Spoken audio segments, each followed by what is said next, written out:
Welcome to the Positive Pants Podcast. Mindset, motivation, and inspiration to help you find your positive pants.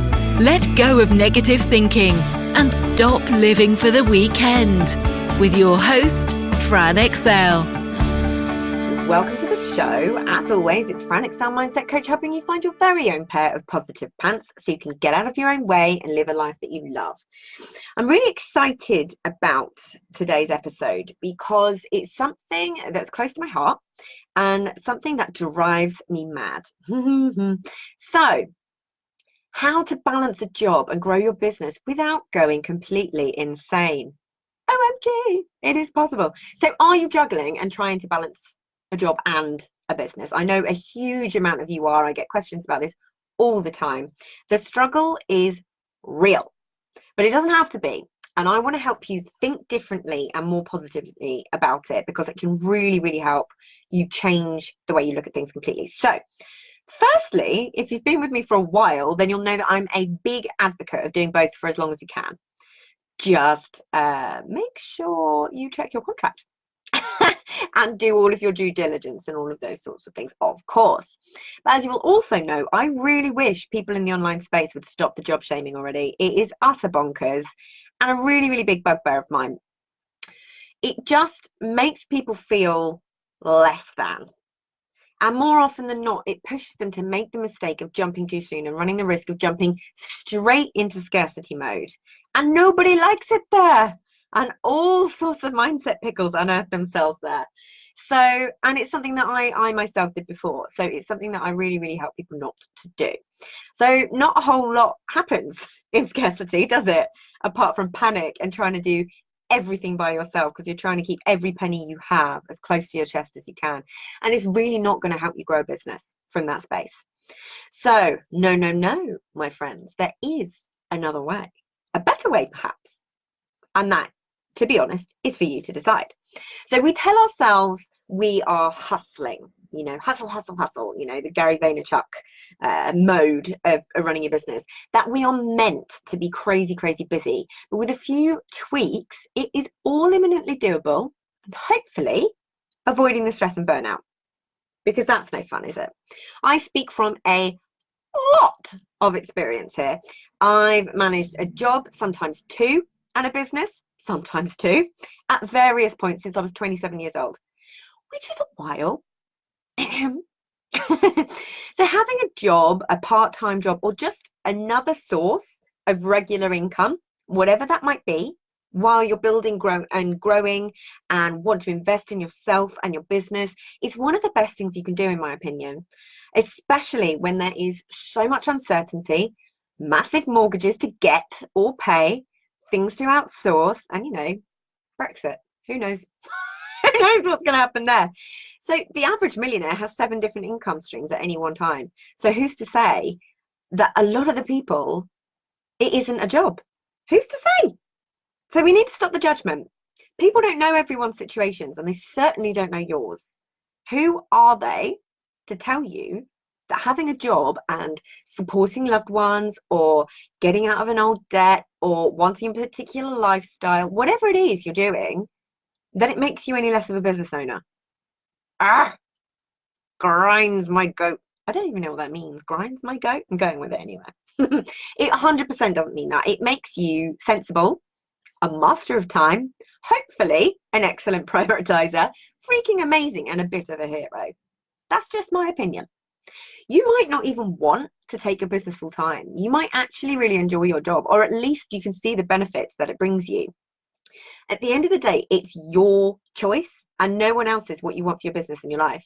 You may have a 6-figure or multi-6-figure job, and actually having your business is your passion project. It really doesn't mean you're any less of a business owner because you have a job. And the quicker people get out of that mindset, the better for the whole lot of us. There really are a lot of benefits to doing both if you approach it with the right mindset, at least to start with. It may not be sustainable forever, but while you're building and investing, it can be great.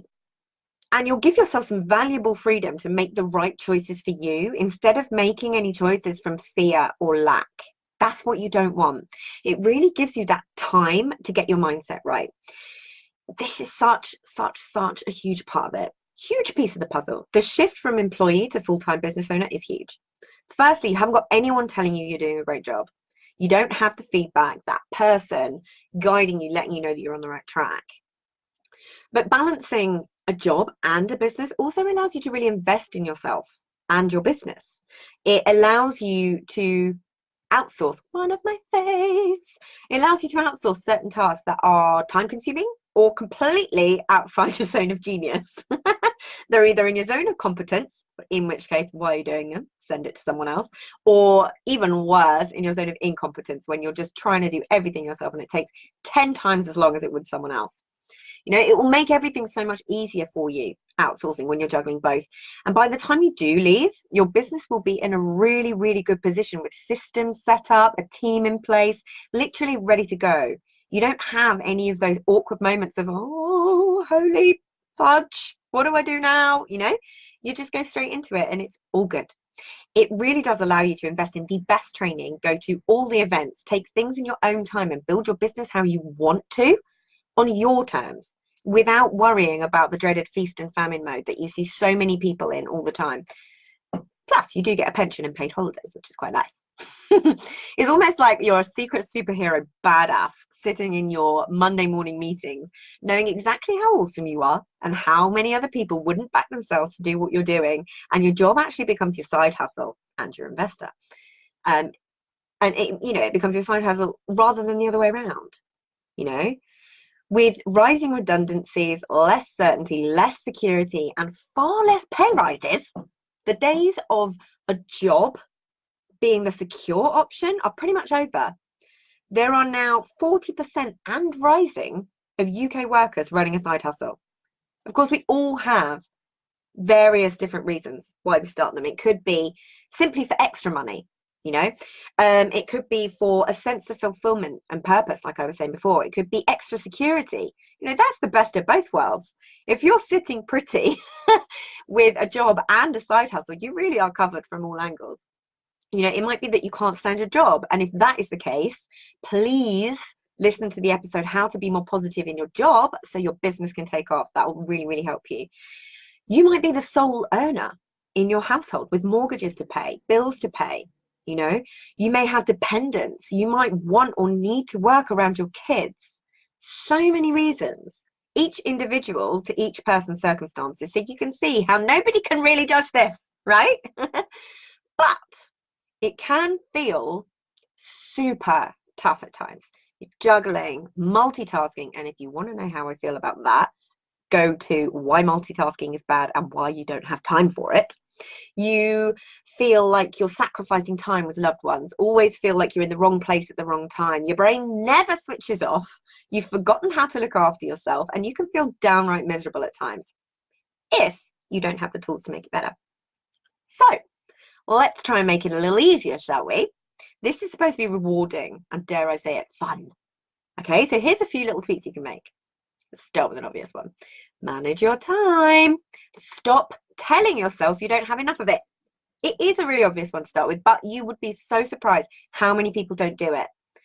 Find those natural pockets of time that would usually be wasted. Can you go into the office half an hour earlier? Can you use your lunch break? Can you turn your commute into your learning zone? Can you stay an extra half an hour later? How much could you get done? Like if you did an hour in the morning, your lunch break, learning zone on your commute, and stay an extra hour, how much would you get done in that time? Seriously. Okay, the next one is weekends the right way. In all likelihood, you will be using your weekends at the beginning, but it is so important, and trust me on this, to make sure you're taking a break. So make sure you're scheduling things so you can have at least one day per week for you. Yeah, or with your spouse or with your kids or whatever it is. And if you use the tips that I mentioned before, you might actually be able to work it so you get your whole weekend after a while. The bottom line is to make sure you're always taking time for you. It's more, not less important. You cannot pour from an empty cup and you will burn out. Trust me on that. So the next one is quit the multitasking. Please, please, please, for the love of God, quit the multitasking. Constant context switching is no good, and it will take you longer to achieve the task that you're trying to. So again, this is where scheduling is your best friend. Break it down. Really, really use that scheduler. Use it in your phone so it's sending you reminders. Right, okay, I'm doing email now. Right, okay, I'm doing Facebook now. Right, okay, I'm writing a blog now. Whatever it is, have actual pieces of time that are dedicated to it rather than flitting around between 20 different tabs. The next one, pick formats for your products and build your business model for the future, but around what works for you now. Yeah, ask yourself if it's sustainable now, and will it fit in with how you want to work when you are full-time in your business. For example, if you don't want to be always on, in inverted commas, it's probably not ideal to set up a membership site that requires constant attention. Yeah, hope that makes sense. Next one, be aware of stress and burnout. Ugh. Be hyper aware of what you're feeling and start to know when you've been working too hard and you need to take a break. Yeah, so important. Cannot stress it enough. The next one, another obvious one, but amazing how many people don't do it. Prioritize and cut out the fluff. What will actually move the needle in either monetary terms or audience growth? That's where your focus should be. Yeah, not on taking another course, not on shiny objects that are going, if you don't have this, you don't have a business, blah, blah, blah, blah, blah, whatever. That's not where your focus should be. Your focus should be on what is going to move the needle for you the quickest. And on that, back to outsourcing. Outsource anything that is not inside your zone of genius. You don't have time for that. Stop trying to do it all yourself. Hire a VA or an integrator who can help you, who can plug the gaps that you don't have time to see. How much is your time worth to you? Yeah, something that could take you a couple of days, could take a VA an hour. You know, think about that. For between like anything from $15 to $40. You know, how much is your time worth? If you have the money to invest it. Stop following all the people. You won't have time. Pick your platform, where your audience are, where you like to be, and pick your guru. Cut out the noise. Stop listening to 20 different people giving you conflicting ideas. Pick who resonates with you the most and follow that. The next one is a really, really important one. And again, so obvious, but so many people don't do it because it's just not outside. It's outside the norm a little bit. Set boundaries with your loved ones. Once you have worked out your schedule, be open and honest with your loved ones. Really sit down and tell them what you need, when you need time for your business, and that if you can work undisturbed for a particular amount of time, then you will have more time to dedicate afterwards. So whether that's your kids, your parents, your spouse, whoever it is that encroaches on your time, have boundaries, and have boundaries with yourself as well. When you are in work mode, set your phone to do not disturb, please, because if you see a notification, you will check it, and then you're veering straight back into the multitasking and context switching, and we don't want that. So the next one is keep your why and your vision in mind at all times, wherever it is, or write it on a wall, journal it in the morning, journal it in the evening, whatever it is. It will keep you motivated. It will keep you going through all the tricky times. Remind yourself of why you're doing it. What's the big picture? What are you working towards? Yeah. And as I keep reiterating, and I'm really hoping this bit sinks in, think of your job as your business investor. This will honestly, when you can really get that, when you can really grasp that, it will honestly change how you feel about being in a job, and it will highlight all the opportunities that it can give you. So whether you're in a job, you're still in a job, whether you're, and the online world has been making you feel less than, all of that rubbish, or you've been thinking about getting a part-time job to support you and make sure the bills are covered while you grow because you've been in scarcity, fear, lack, all the horrible stuff, then I hope this has made you feel a little bit differently, because I am tired of seeing people struggle with the shame that comes either way, because it doesn't need to be that way. If you stay in your own lane and stop listening to other people's opinions, mine included, if you like, you don't have to listen to me. Get comfortable with where you're at and you'll get where you want to be. And if you want any help along the way, then you know where I am. Please, please, please, or book in a discovery call. My prices will be going up in at the end of February. So you've got a few weeks left. So get in there now and we will get you going. So I hope that was really, really helpful. And I will, as always, see you next week. Bye.